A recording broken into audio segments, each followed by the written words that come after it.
अंदर पोषक तत्व तो डालने से फायदा क्या होगा कि जो हमने वैरायटी लगा रखी है DVWH, जितनी भी आपने वैरायटी लगा रखी है उनकी हाइट ज़्यादा बढ़ती है, तो उनकी हाइट है वो मध्यम रहेगी और पौधे की जो शक्ति है वो खाली इस फ्लैग लीफ के अंदर ही जाएगी। तो यदि आपकी फसल कहीं कमज़ोर है, फसल पीली पड़ रही है, अच्छे से ग्रोथ नहीं कर रही है, तो वह दोस्तों गेहूं की फसल में थोड़ा सा खर्च करके आप बहुत ज़्यादा उत्पादन ले सकते हैं। दोस्तों जिन किसान भाइयों ने 15 नवंबर को बिजाई की थी, आज उनके गेहूं की फसल गवोट अवस्था में आ गई है और उनकी जो फसलें हैं उनमें गेहूं के खेत में जो फ्लैग लीग है वो पूरी तरह से निकल आई है। तो आप जो खेत देख रहे हैं हमारा, वो इस टाइम गवोट अवस्था में है और इस समय हम थोड़ी सी मेहनत करके, थोड़ा सा पैसा खर्च करके इस फसल से और अधिक उत्पादन ले सकते हैं। तो दोस्तों इस समय जो 80% हमारा किसान होता है, इस स्टेज में गेहूं की फसल में थोड़ा ढीला हो जाता है और वो सोचता है कि हमने तो इसमें खाद वगैरह सब लगा दी और हमारी फसल है वो अच्छा निकल कर आएगी।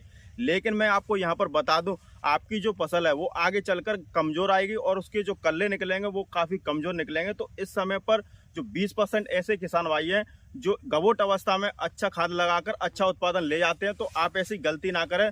तो आज इस वीडियो में हम आपको बताएंगे कि यदि आपकी फसल गवोट अवस्था में है तो आप मात्र कम से कम पैसा खर्च करके अपनी फसल से शानदार और रिकॉर्ड उत्पादन कैसे ले सकते हैं। दोस्तों यदि आप हमारे चैनल पर पहली बार आए हैं तो कृपया करके चैनल को सब्सक्राइब कर लें, पास वाले बेल आइकन घंटे को प्रेस कर लें ताकि अगली बार इंपोर्टेंट वीडियो का नोटिफिकेशन मिल जाए। तो चलिए शुरू करते हैं। दोस्तों जिन किसान भाइयों ने अंगेती गेहूं की खेती की थी, उनके खेत में अमूमन बालियां निकल चुकी हैं और वो चाहते हैं कि जो बालियों में दाना भरे वो ऊपर से नीचे तक पूरी बालियां भरे और जो बालियों में दाने की क्वालिटी है वो बहुत ही जबरदस्त है। दाने मोटे चमकीले दाने निकले जिन्हें हम बाजार के अंदर लेकर जाएं तो सबसे बढ़िया, सबसे ऊंचे रेट हमें मिले। तो दोस्तों ये तभी होगा जब आप अपनी गवोट अवस्था में अच्छे से केयर कर ले जाएंगे और अच्छे से खाद लगा ले जाएं। लेकिन कभी कभार होता क्या है, किसान मौसम खराब हो जाता है, फसल के अंदर पाला पड़ जाता है, ठंड अधिक हो जाती है। तो ऐसे में हमारी जो फसल है, यदि खेत सूखा होगा तो उसके अंदर जाड़े का जमाव हो जाएगा, जिससे होता क्या है कि जो बालियां निकली हैं उन पे भी जाड़ा जम जाएगा। कभी कभार खेत के अंदर बालियों में ज्यादा वजन होता है तो होता क्या है कि फसल हमारी गिर जाती है, फसल आड़ी हो जाती है। तो इससे भी बचने के लिए दोस्तों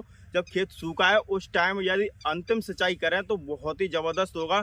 इन सारी चीजों को हमें ध्यान रखना चाहिए। दोस्तों यदि मौसम खराब है, पाला जम रहा है, तो आपको गेहूं के अंदर सिंचाई कर देनी है। सिंचाई करने से दोस्तों यहाँ पर हमें दो फायदे मिलेंगे। पहला फायदा यह होगा कि सिंचाई के माध्यम से पौधे के अंदर जो पोषक तत्व की कमी थी वो इसके अंदर पहुंच जाएंगे और जो पौधे की फ्लैग लीग है वो बहुत ही मजबूत हो जाएगी, जिससे कि जो इसके अंदर बालियां निकलेगी वो स्वस्थ एवं हेल्थी बालियां निकलेंगी, जिसमें दाने भी काफ़ी अच्छे भरेंगे।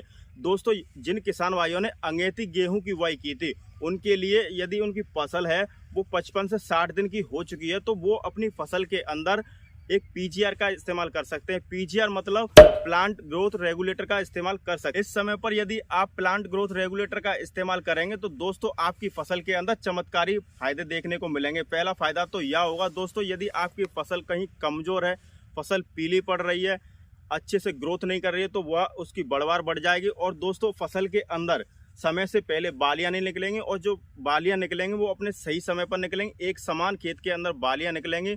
तो इस प्रकार से दोस्तों आप PGR का इस्तेमाल कर सकते हैं। वैसे मार्केट में बात करें तो बहुत सारे आपको प्रोडक्ट मिल जाएंगे, लेकिन हमारी राय माने किसान साथियों तो आप सगारिका या बायोवीटा किसी एक का इस्तेमाल कर सकते हैं। यह बहुत ही अच्छा खाद है, बहुत ही कम पैसे में आपको मिल जाएगा, इसके रिजल्ट बहुत ही अच्छे हैं, तो आप इसका इस्तेमाल कर सकते हैं। दोस्तों फसल के अंदर पोषक तत्व तो डालने से फायदा क्या होगा कि जो हमने वैरायटी लगा रखी है DVWH, जितनी भी आपने वैरायटी लगा रखी है उनकी हाइट ज़्यादा बढ़ती है, तो उनकी हाइट है वो मध्यम रहेगी और पौधे की जो शक्ति है वो खाली इस फ्लैग लीग के अंदर ही जाएगी, तो जिससे जो बालियां निकलेंगी वो स्वस्थ एवं हेल्दी बालियां निकलेंगी।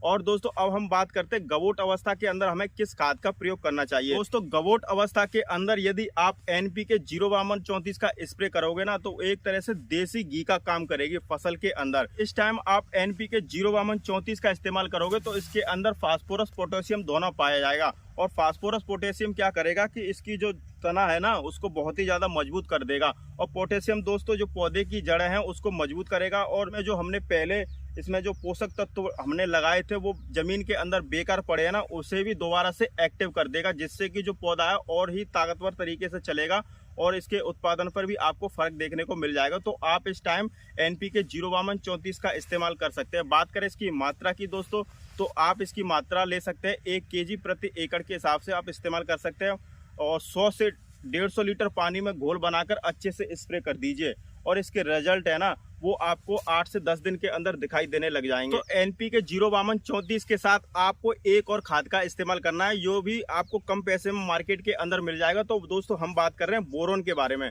दोस्तों यहाँ पर मैं बोरॉन खाद आपको क्यों बता रहा हूँ, क्योंकि बोरॉन हमारा क्या करेगा कि जब भी हमारी फसलें हैं गेहूं की, उसके अंदर जो बालियां निकलेंगी उसमें जो दूध बनेगा वो काफ़ी अधिक मात्रा में बनेगा।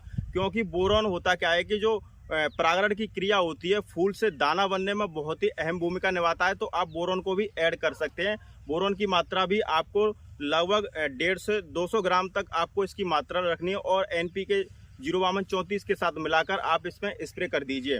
दोस्तों इसके बाद आपका जो पौधा है, जैसे आप सर्दियों के मौसम में होता क्या है कि धूप कम निकलती है, ठंड ज़्यादा होती है, तो ऐसे में आपके जो पौधे की जो प्रकाश संश्लेषण की क्रिया है वो बहुत ही तेज़ी के साथ होगी। पौधा अपना अच्छे से भोजन बना पाएगा और जो आगे चलकर जो पौधे के अंदर बालियां निकलेंगी, जो बालियों में अच्छे से दाने बनेंगे और दाने की जो क्वालिटी होगी वो बढ़िया चमकदार, बहुत ही मजबूत दाने का भराव होगा। तो दोस्तों आज का वीडियो आपको कैसा लगा कमेंट करके हमें जरूर बताइए। वीडियो पसंद आई हो तो वीडियो को लाइक करें, चैनल पर पहली बार आए हैं तो सब्सक्राइब करना ना भूलें। वीडियो देखने के लिए धन्यवाद। जय जवान